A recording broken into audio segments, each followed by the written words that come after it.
This is the Eurostepping.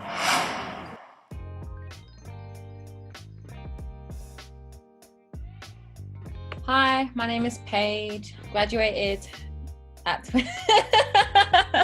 I forgot how old I was. I graduated at 22 in 2020, and I went to Midland Juco in Texas, and I went to University of Florida in Florida.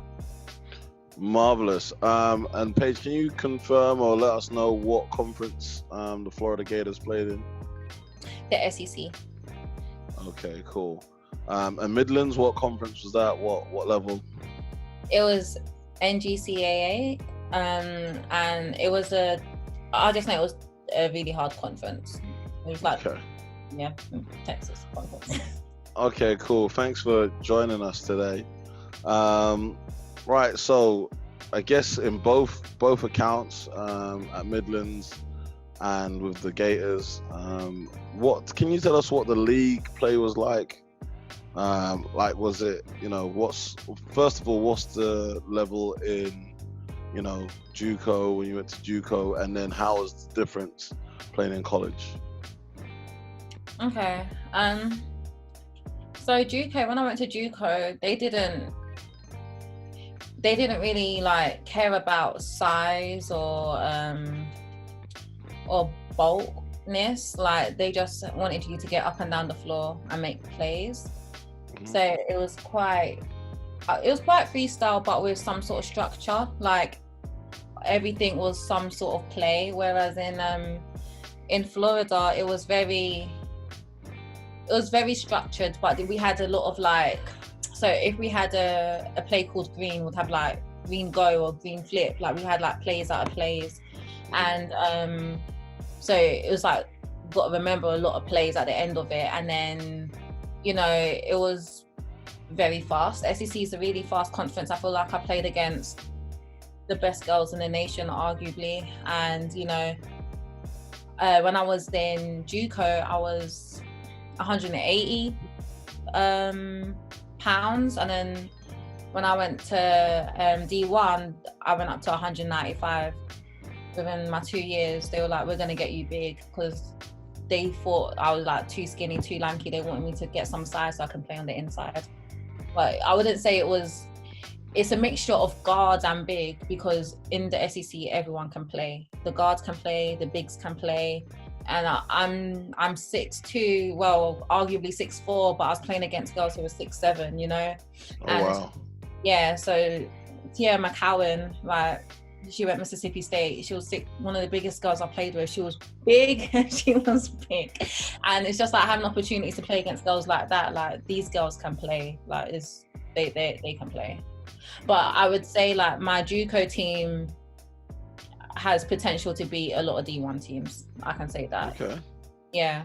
I've heard, quite a few Juco teams are pretty stacked, and for one reason or another, they got a lot of athletes who didn't quite make it to D1 or in the process of qualifying. So there are quite a few Jucos at male and female level that are pretty good, pretty good programs. Yeah, and sometimes people like will start off at like a really good school, and sometimes they just go to Juco so they don't lose a year of eligibility or whatever the case may be. So then they like, I remember we played New Mexico, the Juco team, and they had a lot of transfers. So it was a lot of girls from D1s who've now gone to their team, and they just do that so they don't lose eligibility, and then they can go to another D1 or wherever they want to go. So sometimes it just works like that. Fair enough. I like it. What helped you to graduate and play at the same time? What helped me graduate and play at the same time? So in Florida, like, Florida's a top school. Like, it's actually a really hard school to get into to begin with. Like, so you would think it's an Ivy League school in the SEC. That's how everyone sees it, which is, yeah, I would agree. So with that being said, like, for the athletes to actually graduate, they had like their own like tutoring building. So when you finish practicing, you go straight to tutoring. and your tutors can work with you in the building, or they can go to a library, but it's all like done through your academic advisor. And then even on away games, our academic advisors always on top of us saying, hey, you need to pass this, we have study hall. But like what's different from my school, I think, from other like D1 schools, is we didn't technically have study hall when we were like on campus. We would have tutoring, so everyone has their own tutoring session. It could be before class, after class, lunchtime, because everyone's needs are different. So just so then those needs are met, like everyone has a specific tutor, or it could even be group tutoring if like a lot of athletes in the same class. Like I had one mental health class, or so I majored in sociology, and so did a lot of my teammates, so we had a lot of the same tutors, so we kind of did like a lot of group tutoring, so we got work done quicker and we could help each other. So I think that's one of the main things that did help, was the fact that we had a tutor to, we had a whole tutoring building. It's a really good building. Like you go in, there's snacks at the bottom, so you go downstairs, get some Gatorade. Get some Gatorade, get some beef jerky, and then go back up and just do tutoring. But also what I do think was helped is that is the structure. So your day's planned out for you. So with the tutoring and the studying and training, like our director does everything for us. They will tell us how our day is, and if you want to put up extra shots, obviously that's not on the schedule, but that is something that's you're always able to do. So it's like, I think that really did help, because you have structure and you know what you need to get done, and once you get all of that done, you can then do what you want to do in terms of, so we have training table where all the athletes eat, like football players, gymnasts, track and field, we all eat, and that is between, what time was it? It was between 6 and 8. So that was our dinner time, and that's when you eat. And then after that, people generally go to tutoring till like 10. Do you know what I mean? So then it's like you have an eating time to make sure everyone eats at a specific time, and then your was the tutoring compulsory? Was it like, did you have to go? Okay. No, it wasn't compulsory. It's if it's needed. Like if it's needed, it is compulsory. Like if you're failing a class, you have to go to tutoring. And like I technically was never in that situation, but I went to tutoring a lot because I needed someone to make sure I did my work. Because me going home, or like even just to look over it, because sometimes the way I talk, like London slang or whatever, or however I approach things might be a bit different to how the teachers in America might want it. So I would have to like always go to tutoring just to read over my work and just make sure everything's okay. That's why I just went over just to make sure I got the A-okay and I'm going to get the best. Just a little bit of support just to help you make sure you. Okay, there's nothing wrong with that. What would you say the hacks are? What's the hacks you can share for anyone that's going to start? Is there a way of easily getting your work done? When we spoke to Pete last week, he was talking about hanging out with the smart kids and making sure that you build a good relationship with your lecturers. What were the hacks for you to get your work done? Well, okay, like your coach is going to tell you sit at the front of the class and make sure the teacher knows your name and stuff like that. It's not really all that important.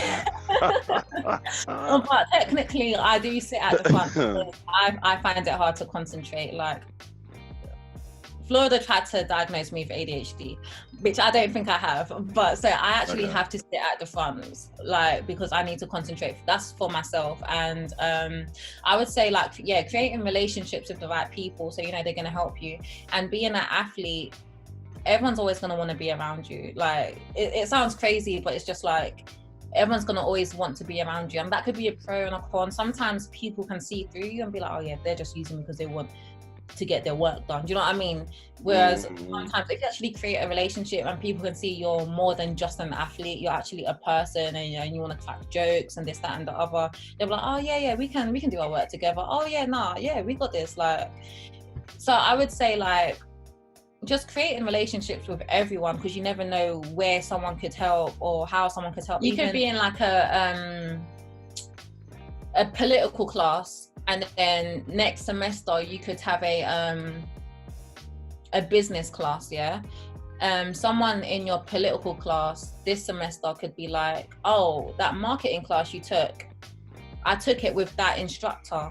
Don't take it with that instructor because I heard that this instructor is better. Do you know what I mean? Okay, so even like creating relationships in that aspect, like you never know where someone could come in and help and be like, oh yeah, they're actually helping me out because this instructor is not going to make me do X amount of work, or they grade like this, or this might be easier for me, so let me tell that to my academic advisor to make sure I don't have a certain instructor, or I can get this instructor. So you never know where someone could help, you know. Okay, so yeah, create relationships wherever you can with the instructor. Like I remember in Juco, I was like, oh yeah, in London, like I was in a math class, it was statistics. I was like, yeah, in London we do things so differently. Like I actually don't know like what I'm doing here. Can you help me? My teacher did the whole work for me. Okay. like even like, but that's because I had a good relationship outside of that, and so because I had that relationship, she didn't see much of it, but I was just using her, you know what I mean? So I was just like, yeah, I really don't understand what's going on. Could you just like break it down to me, please? Because in London, we've never done this before. Like I don't know what's going on. I don't know how to use this calculator. Like it's just, I'm really frustrated right now. And then they were like, don't know how to use a calculator. Is that what you got the Americans thinking? that we don't know how to use calculators over here, babe? Really? No, it's a certain calculator, like certain methods on a calculator. I'm just like, yeah, I don't know what I'm doing. Sorry. Okay. Play damsel in distress, huh? Yeah, the works.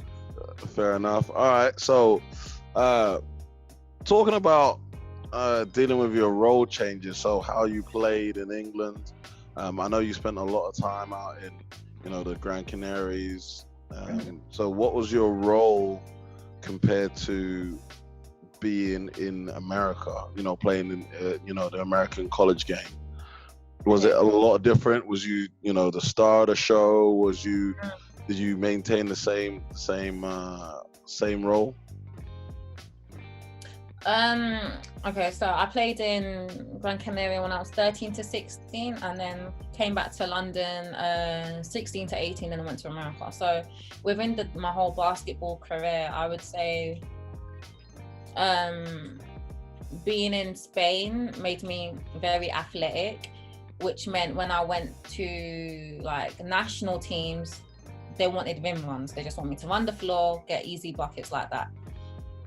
That did come into when I went into college in America, but they wanted leadership out of me. Before, I've never been like a leader sort of role, but because I've been successful in what I've done without having to say a word, like just being a player, not even a starter. I don't think I started, not even being a starter for England or anything, like just being a player, like, and being successful in what I do. Like when I went to Juco, they're like, oh yeah, you have this experience. They didn't have this experience.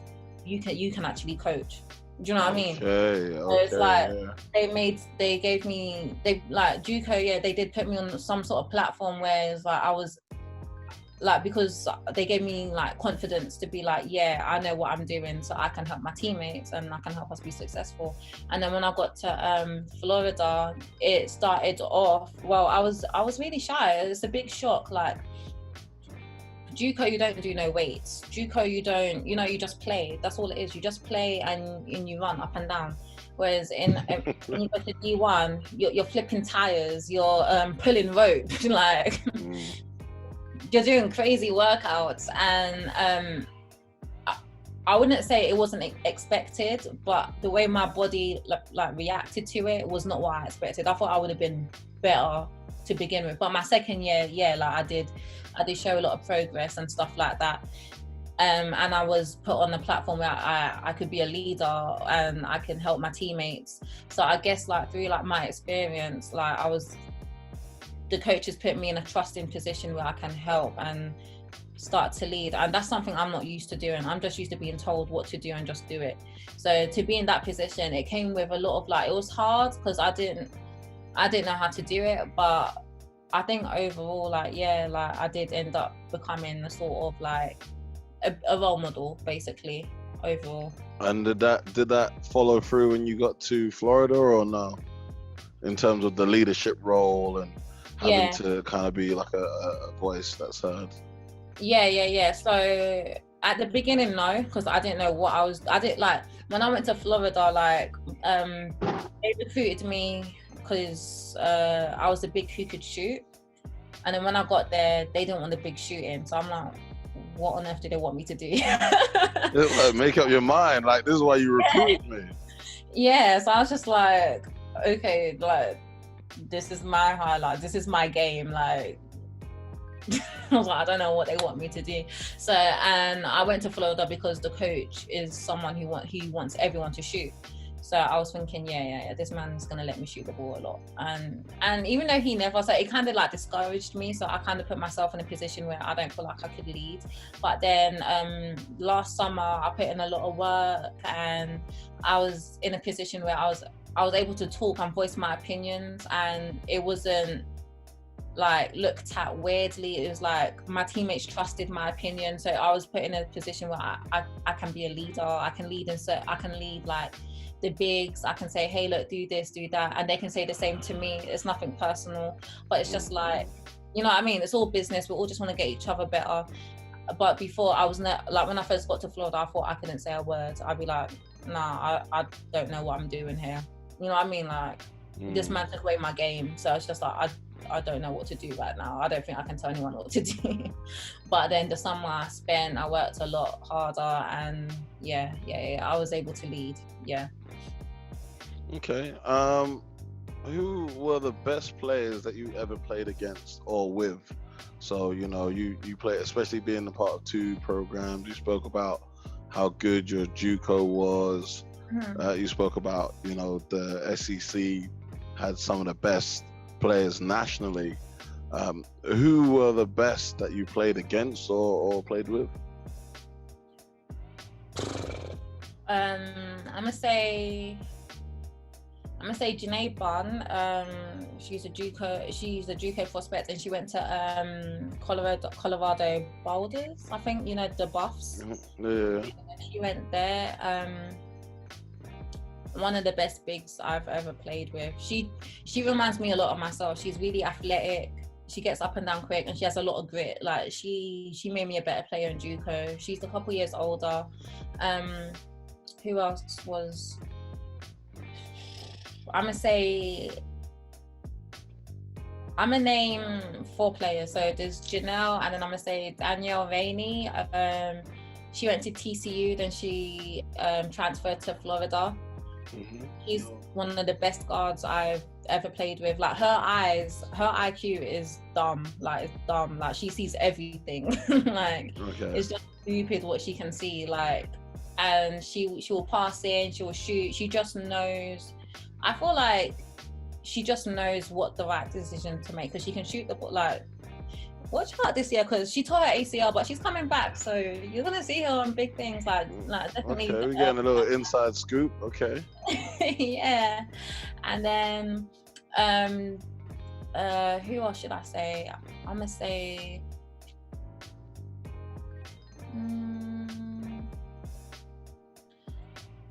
I'm gonna say the whole of South Carolina. The whole roster of Carolina. Yeah, the whole of South Carolina. Like, what happened in that game? That sounds serious. What happened there? They're just really good. Like they're just, yeah. I like their team cohesion and how they all play together. But I think they lost 1 game the whole season. Like they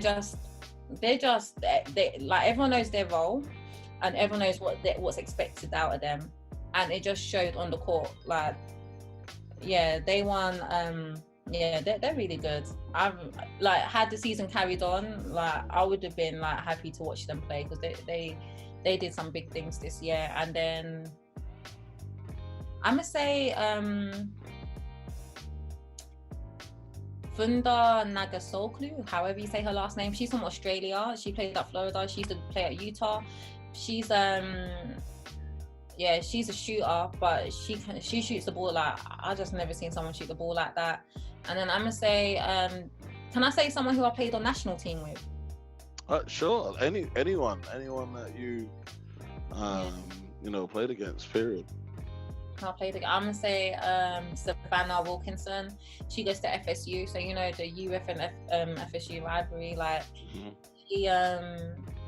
the fact is with her, I played on national team with her. I went Oakland, she went Barking, played against her. Do you know what I mean? So like, always been around her my whole life, and she's a really good friend of mine. So when we go at it on court in America, and it's like, is it a bit of a dogfight? Is it? It gets rough.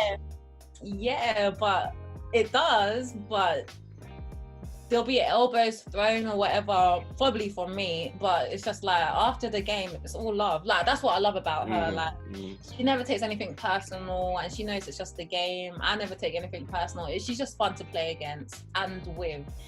And then I don't know. I love like my whole team in Florida, all of them. Kiki, Faith, Lav, Nina, Zayda, all of them. I love playing with every single one of them. So it's just like, to me, they made me a better person and a better player. But like all the other people I played with, like, the SEC is tough, man. Everyone's good.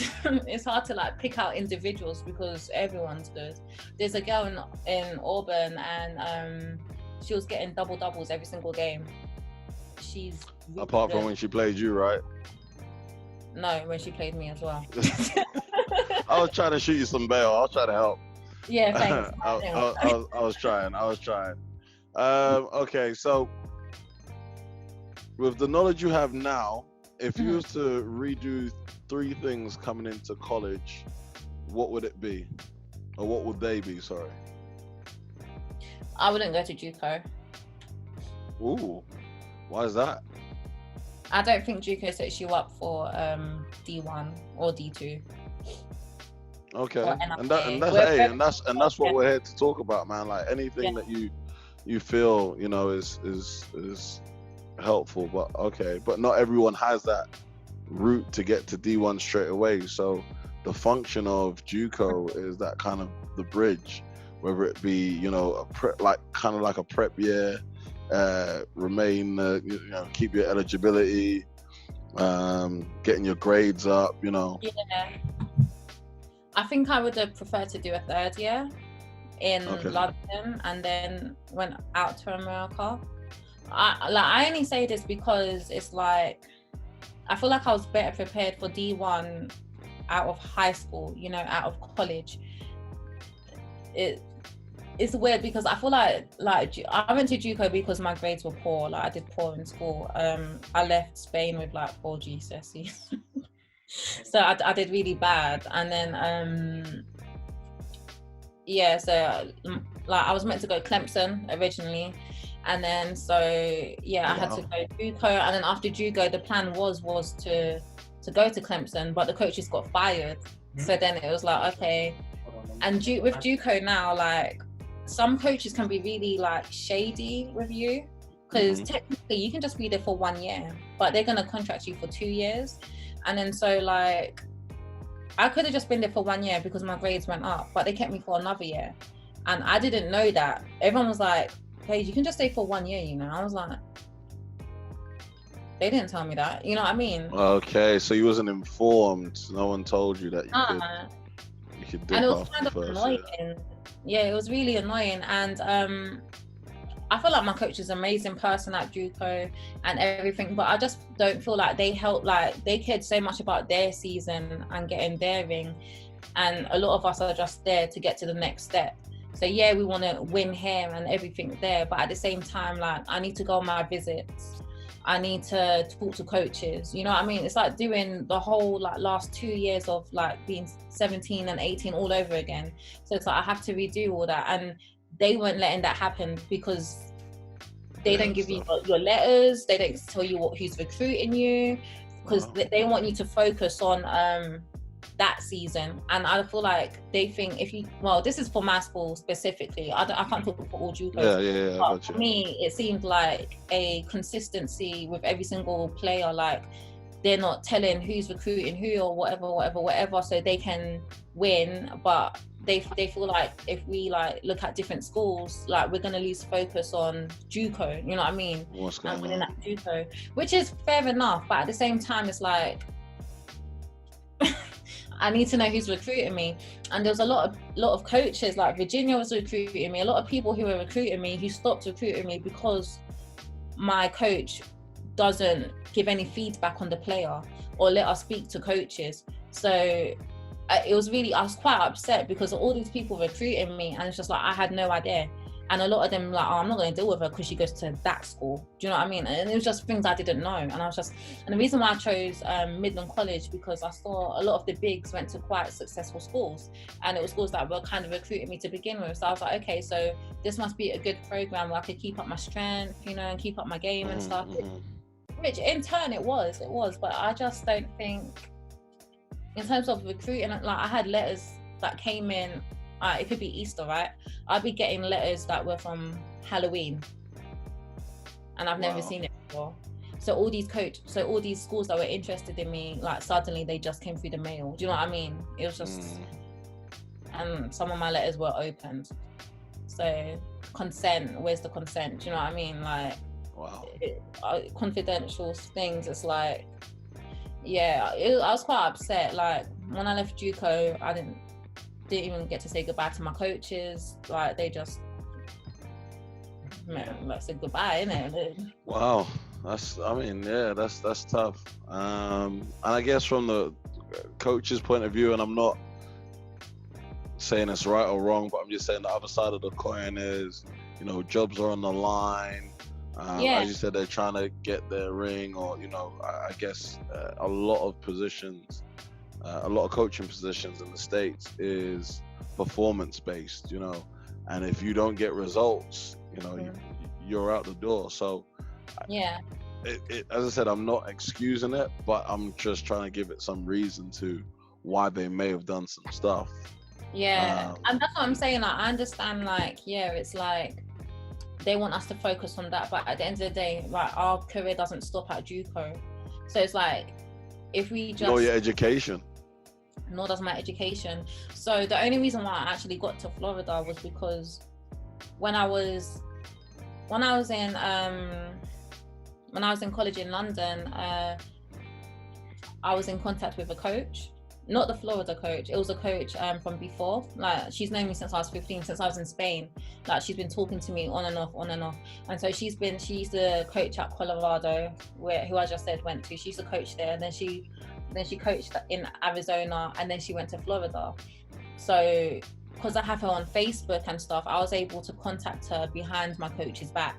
So that's how I got to Florida. Had it not been for that, I wouldn't have went to Florida. I probably would have went back to London because I had no school.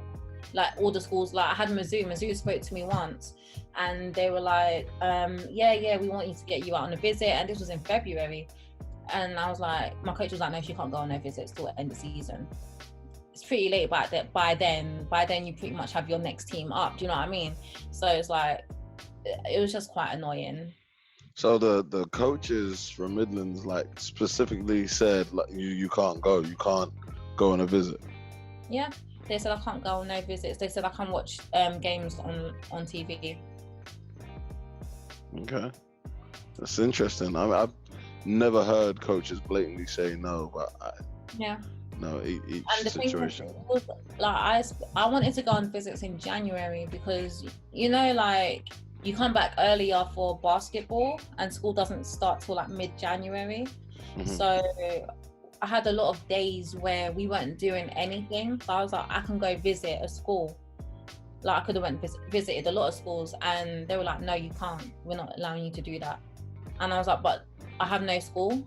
We're not training. So it's just like, what is really in the... Did they give you a reason for it or anything? Or they were just like, this is not the way it goes out there.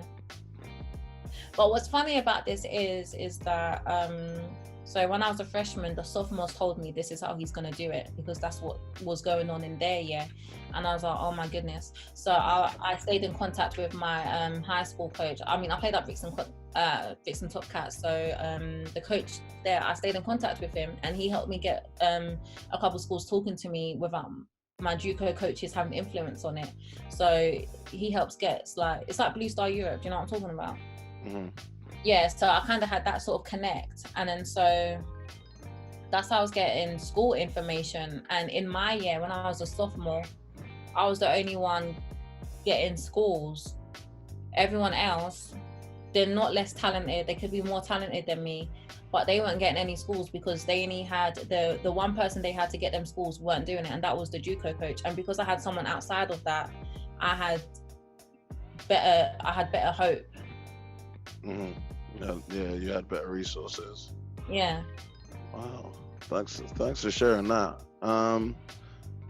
What's the best part of playing in America? Atmosphere. Okay. Care to elaborate? What about the atmosphere?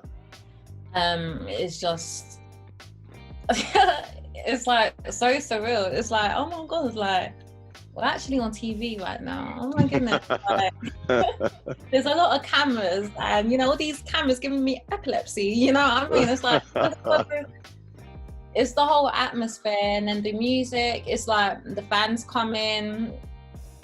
It's like unimaginable. And then when you go to places like South Carolina where it's sold out, or you go to Mississippi State where it's sold out, it's like, wow. And then you have like fans saying mean things to you, and it's just like, wow.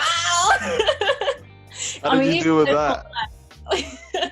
How do I deal with it? It's white noise. You learn that it's white noise, and you can't control it. Okay. What was the worst thing that someone said to you? What was the worst thing like a fan shouted out? Oh, that's not appropriate for this. That's not appropriate for this. But you know what, me living in Spain and stuff, I came across like a lot of racist people. Mm-hmm. And then going to national team, you go to racist countries to compete and stuff. You learn that it's just white noise, and you can't let outside noise like dictate the game. Mm-hmm. So even though it's like, yeah, they're saying this, that, and the other, but they're paying to watch you play. So I couldn't care less. You know what I mean? You just got to grow up with it, So I guess my past experiences with national team being in Spain did help with that in a way, yeah. That mess. I like the fact I can't repeat it. Yeah. What was the team that you hated playing? Team I hated playing. Team on the calendar, you was like, man, not these guys again. Maybe it was an active team. Was it the Carolina team? Because it sounds like they kept you guys busy. Oh yeah, teams like that, like top ranked teams, and but at the end of the day, it just depends on how you perform. Like, to me, rankings don't matter, because once them lights go on and it's game day, like whoever wins is whoever wins. Because my team, we beat Kentucky, like number 14. Like, you know what I mean? We beat ranked teams, so that doesn't really matter. If we beat South Carolina, it's just like, yeah, we beat South Carolina. You know what I mean? It just depends how everyone plays on that day. So, but was there a team that I actually hated to play? I would say Arkansas. Like, they really got on my nerves. Like, I don't even know why. Like, they just really got on my nerves. Like, some of them, like, no. I don't know why. I think it was the first time I ever played them. Yeah, when I was a junior, I was like, I can't stand these girls. I really can't. Fair enough. All right, so we're gonna move off the court a little bit. Mm-hmm. What was the weather like in Florida? And are there extremes? And Texas Midlands. What was the weather, the climate, in those areas? So in Texas, it was like dry heat. It was really hot. But then when it came to winter, it did get really cold. And I think people think, Texas cold? Yeah, I was freezing. There's times I'd be freezing in Texas. Same with Florida. Was there snow in Texas? Yeah, there was my first year. It did snow. It was quite surreal because I never thought it would ever snow out there. It did snow, yeah, so that was quite interesting. But overall, like in Texas, it'll be cold in October, November, December, January, and then by February it's hot again. Okay. It's hot. And it's pretty much the same with Florida. I think Florida was hotter for a longer duration. Like it'll be hot till like November, I guess. And then it'll start to heat back up. And then it'll be really, really cold. Then it'll heat back up in like, let's say March, February. It'll get hot again. What about hurricane season? Like what's that all about? Because, you know, unless you've been to Florida or, you know, like you don't know much about that. Tropical storms, like did you face any of that stuff when you was out there? No, but we almost did. It's like they always just miss us, which is thank the Lord. But because we're like in the middle, like near Orlando, 2 hours from Orlando, like and out like maybe 2 hours from Jacksonville. So we're just like in the middle. We're in a city, so we're not near any water as such. So we didn't really like Miami, you know, down them ends, like they get a lot of tropical storms and stuff. But where I was specifically, like I didn't experience it. There was times it was like really windy. You feel like, oh my God, it's gonna pick up. Like literally just before coronavirus or in the middle of coronavirus. Like yeah. But like I was scared. But no, I didn't really experience any. No, I didn't. No tropical storms. Okay, hey, it's nice. I know when I was younger and I was living out there, man, we had a couple of tropical storms and torrential downpours and stuff, and yeah, that was rough. That was rough.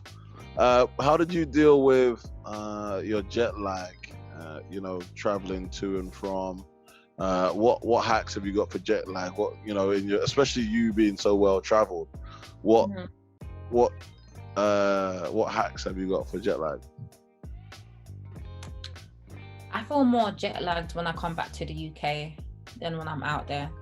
So I don't think I really suffered as such. Like, and I guess something to do with it is excitement. You're excited to be out there, so it's like you don't really feel tired. But when I say I'm jet lagged in Florida and stuff, I'm probably lying. I don't think I was ever jet lagged out there.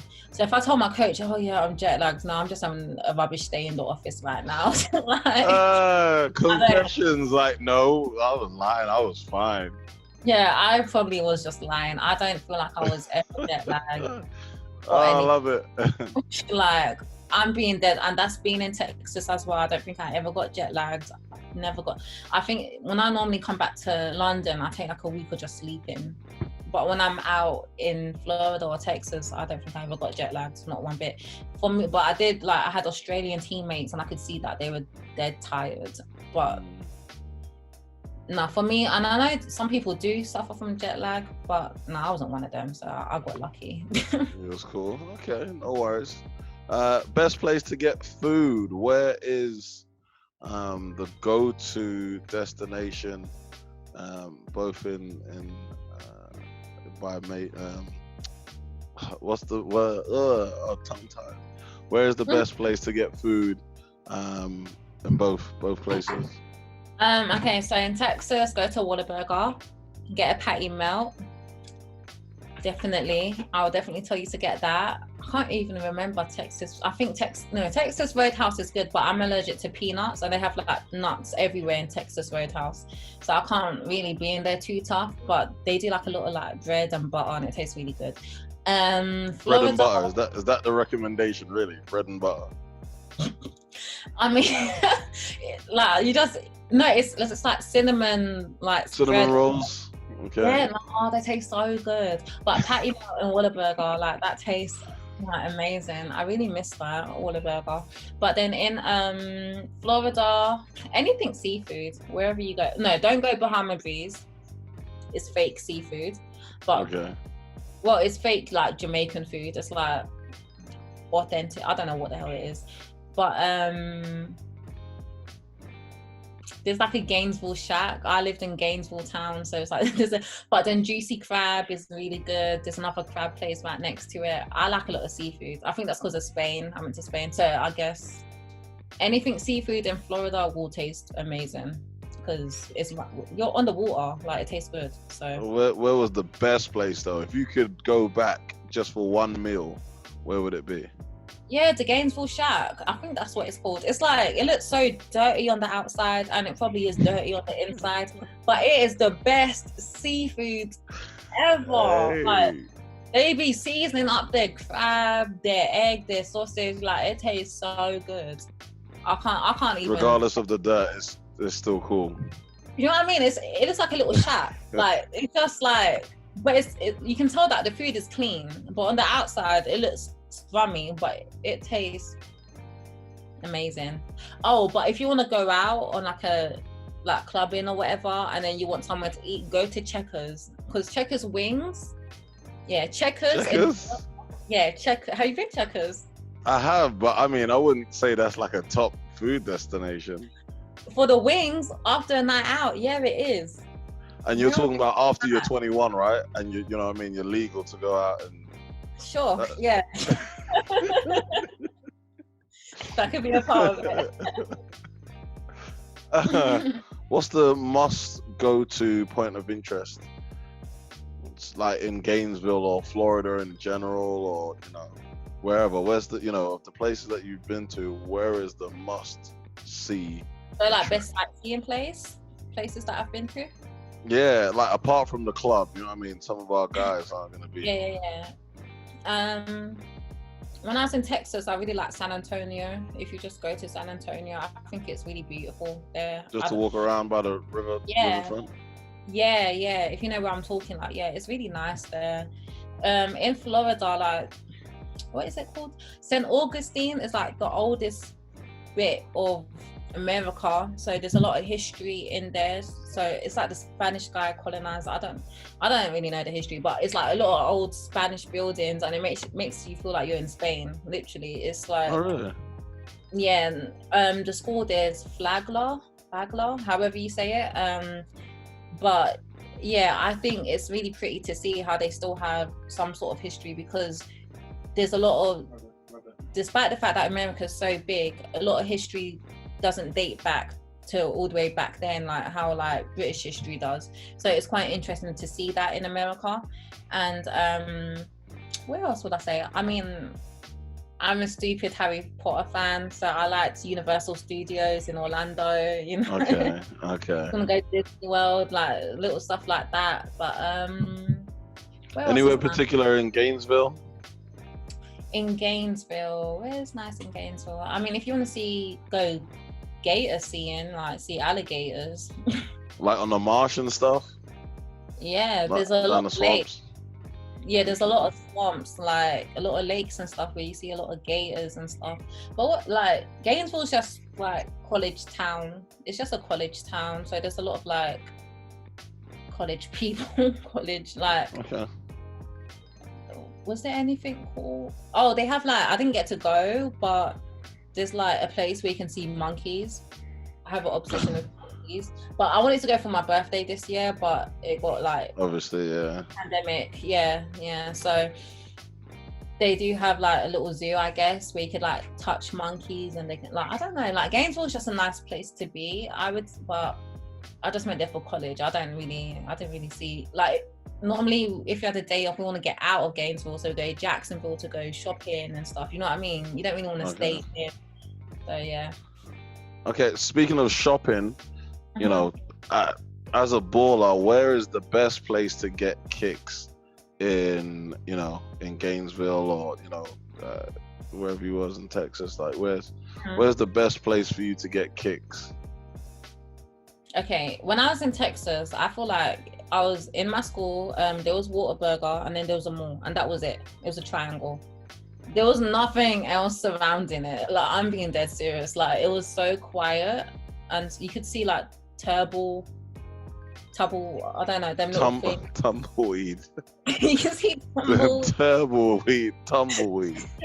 You can see tumbleweed. Like, that's how quiet it was for me in Texas. I was in West Texas, so like Lubbock, you know what I mean? So okay. Like, yeah, literally nothing there. Like going to Lubbock was like to go shopping. You know what I mean?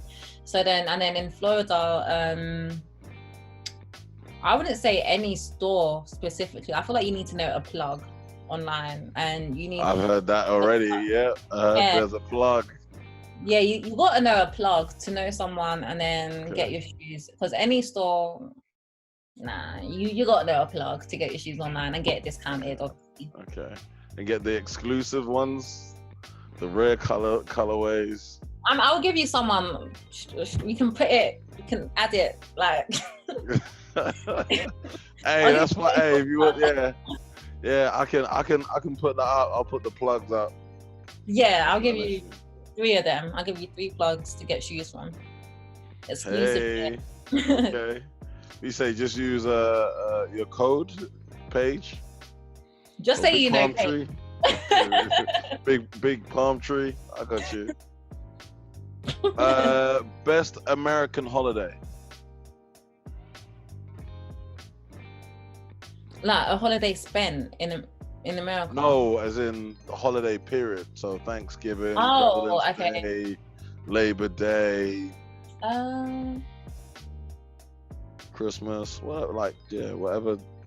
I would say what's just before Christmas?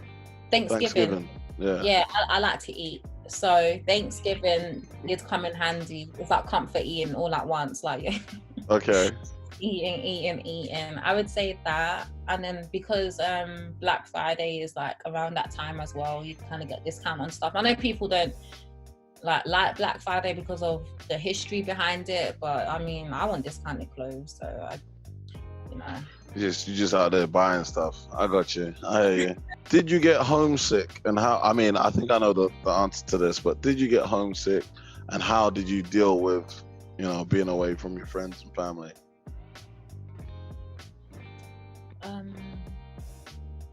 I didn't get homesick. You've been on the road since 13, so I'd imagine, I mean, you saw me when I was homesick. Yeah. Like a week into it, like, I want to go home.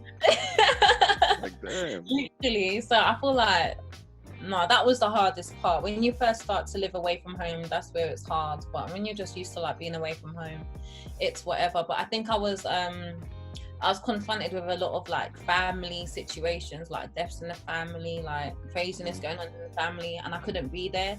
So I guess, especially in my last 2 years, it did dwell in my heart a lot. So I feel like, oh damn, I want to go home, man. Like, I want to be with my family and stuff. Like, I'm going through this, that, and the other. But I wanted to go home, but did I really need to go home? No, not really, because I feel like it was better for me to be where I was, and just knowing that, understanding, okay, I'm upset for now, but it's like, it's whatever at the end of the day. Tomorrow I'll be okay. So did I get homesick? I guess so, but because I've been homesick, that was really nothing to me. But it was hard to deal with when you're going through like a lot of family issues, and you can't be there with family, and then you got the time difference and stuff. But I'm now like, how old am I? I'm like 20, 21, you know what I mean? 22, like, you just start to get used to it. So it's just like, oh, okay, nothing it's not in my control. Do you know what I mean? I've got to do what I've got to do out here to graduate. So how and this is, probably a great question for those who are going over, when that stuff arises,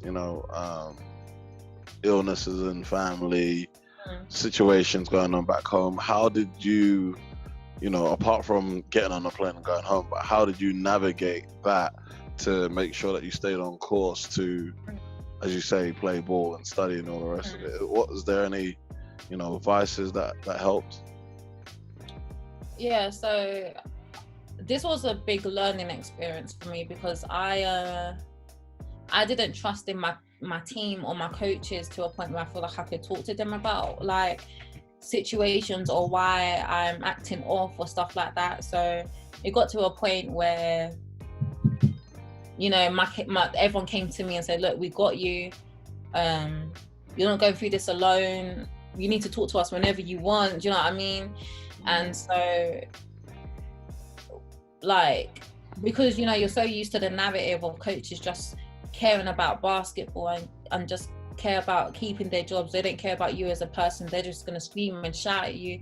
It's such a simple narrative out there for American coaches. But so that's why I thought that, and I didn't want to express how I was feeling about certain things. But then when like certain situations happened and I saw they actually did care about me, you know, my coach is there like fine with me, like it's just things I've never seen before.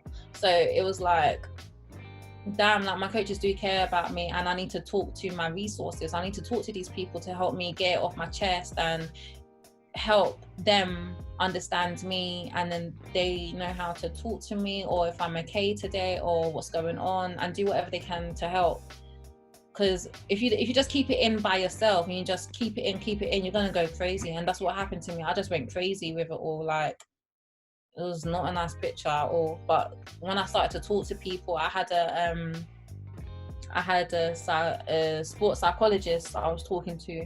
I had a doctor I was talking to about my health. You know what I mean? I had like a lot of people I was actually starting to reach out to, and it was just nice to feel that I have a home away from home. Like, I have a family out here. But not all coaches are going to be like that, because when I was in Juco and my cousin got murdered in London, and I was upset, I told my coach, and then the morning and that evening we had practice.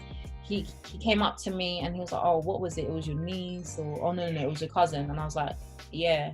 And he was like, oh, yeah, life sucks. And he just taps me on my my knee and just walks off. So some coaches are going to like be with you, and some coaches just don't know how to be sympathetic. You know what I mean? Like they just don't know how to deal with certain situations. And it's just good to know the difference. Like, as long as you know you can talk to someone about it, then it's okay. Because even in that situation, my Juco teammates, they had me, you know what I mean? They brought me stuff, they made sure I was okay 24/7. Like, they had my back, even though my coach didn't have my back, you know, he didn't care about how I felt. But, you know, everyone, like every school, every institution is different. And I think I was shocked at how Florida looked after me, because they really did. They really did look after me as a person and made sure I was okay as a person, as well as a basketball player, as well as a student. So yeah, just using your resources and know what you have, like know what your school has. I didn't know my school has all these like sports psychologists or just someone outlets to talk to. I just didn't know it, you know what I mean? And then once you know that, you know, like if you don't feel comfortable talking to one person, you may feel comfortable talking to another.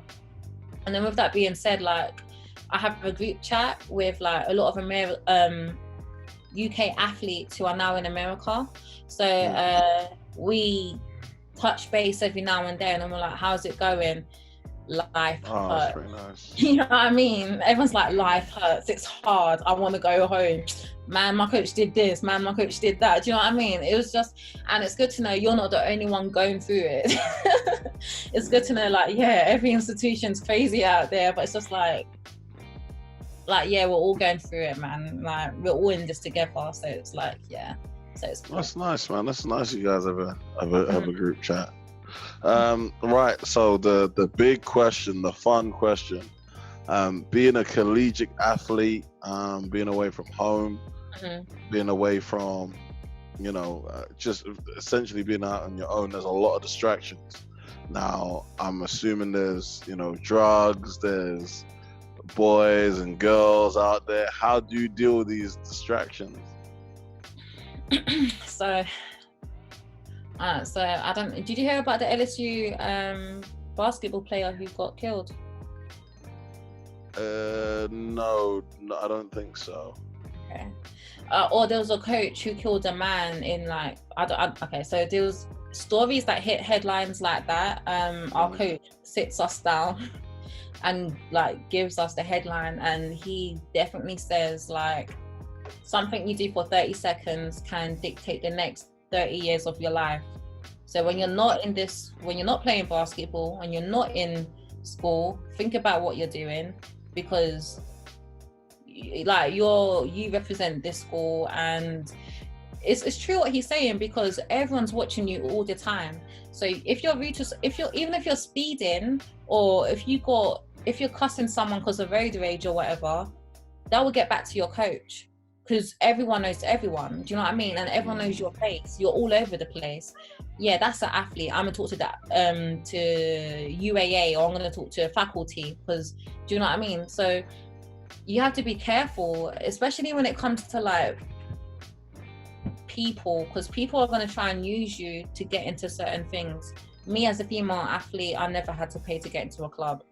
Do you know what I mean? So it's like, and someone in my class might use that as an outlet, but I'm going to hang out with her because she gets into clubs for free. Do you know what I mean? So it's like, you have to be careful with certain people because they are going to use you for clout, and they are going to like, yeah, it's crazy. In terms of drugs and stuff, like, you just have, when it comes to drugs, like,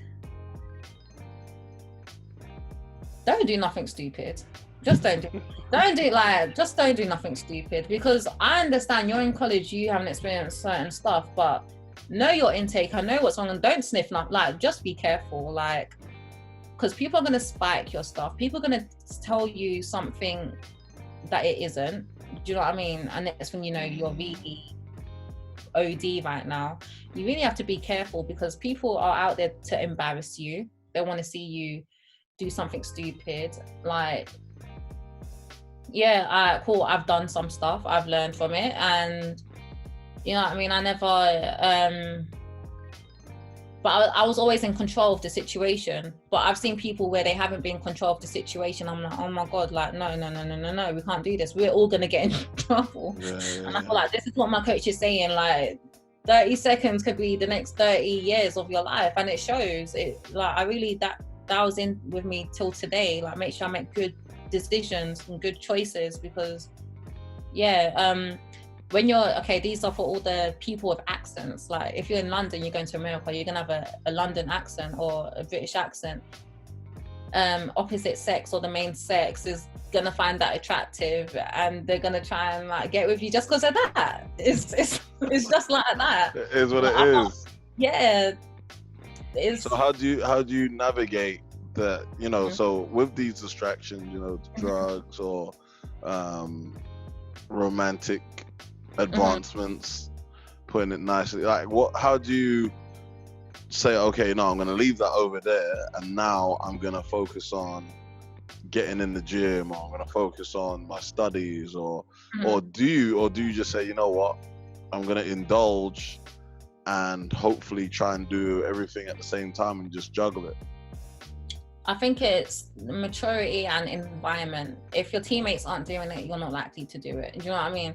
So know the environment you're in. If you're someone who doesn't want to be a part of that, then go on a team that's not a part of that. Do you know what I mean? A coach can sell you something, but it's really about what the teammates are like. And you'll see that on your visit. If the teammates are all out partying and this, that, and other, and you see them on Snapchat a couple of days later and they're still out partying, and that's what they're going to be doing all season.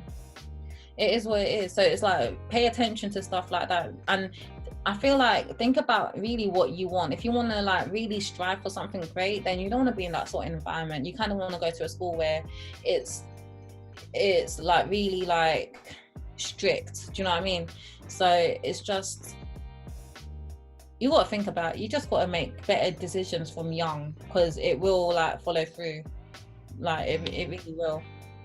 And yeah, environment, because my team wasn't really into like all the drugs and partying. Like summer partying, I'm not gonna lie, yeah, that did happen, but during the season and stuff, like, no, we weren't into all of that, especially not drugs. Relationships, no, not all. Like, and the thing is, like, we have a group chat and we talk about stuff like I don't know, my teammate was trying to pimp me out. Like, she was like, okay, hey, just like talk to this person or whatever, like just talk to him so we can make money out of it. I'm like, no, it's like, it swings money, like, yeah, they're trying to pimp me out, like, literally. Okay, like, we'll go to a club, $10 to talk to her, like, but it's all fun and games, because we weren't actually like follow through with anything. Like, we're just laughing at it, and it just shows, because it's all fun and games. Don't take these people serious, because they don't care about you. These boys just want to do whatever with you and move on to the next girl. So be careful, because when you do one thing with one boy, that could spread to everyone, and everyone's going to have an opinion of you. Do you know what I mean? So be careful. You just got to be careful and make good decisions. Make the right decision. I love it. So just as we're finishing up, is there any thoughts or comments that you'd want to, you know, tell the young prospects, you know, going out? What words of wisdom do you have? Going out to America. Yeah. Okay. Okay, when you're going on visits, go on more than one visit, because you can fall in love with a school straight away. But then that's your opinion of one school. You need to make a comparison. So like go on a couple of visits maybe, and that's if you have the opportunity. If they want you and stuff, definitely do it. I do recommend it, and you don't pay anything out of it. You're going to all these schools for free. Do you know what I mean? It's coming out of the school's paycheck, not yours. So it's just like, I would definitely recommend for you to be able to make a comparison between schools, and don't overcommit to one school too quick. So like, because you might change your mind. Do you know what I mean? I was so fixated on going to Clemson. I drawed out every single school. The only reason why I got Florida was because I knew the coach prior. So that's the only reason. So I was able to build that. I had that relationship there. But had it not been for that, I don't think I know what school I'd be at. I don't know what school I would have graduated at. So I just think like, yeah, make sure you like, just go on a couple visits and not just stick to one visit. And it's okay when you get there and everything your coach told you was a lie, and he does scream at the top of his head, and he is not the nice sweet soul that you thought he was, and you're like, oh my god, he shouted at me. Like, no, every coach is the same, because they need to keep their jobs. At the end of the day, this is a business, and what you're going to realize how the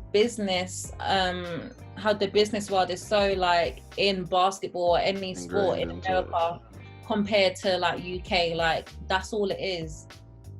You're being paid to work, and if you don't produce, you can go. They can tell you to go. So it's like, and America's not for like, you got to be thick-skinned, because you're gonna come across things like especially being a black person and stuff, like you got to be, because Americans like their minority group, they got to grow up a lot quicker because of what is coming at them. Do you know what I mean? So they got to make better decisions a lot quicker, because like they're just surrounded by a lot of things that probably UK people aren't surrounded by as like, you know, like that explicit. So just be aware, like you got to make good decisions and become thick-skinned, because people are going to talk to you a certain type of way and stuff, and you might think like, wow, how can this person talk to me like that? Like, who are they talking to? Like, no, like that's how they talk out here. Like, just get used to it. It's just a business. Like, you just got to get used to it, man. Yeah, pretty straightforward, pretty like brazen kind of thing. Yeah, America's not for the weak. I'll say that for sure. Perfect. Right. That was great. Thank you for your time, Paige. Thank you.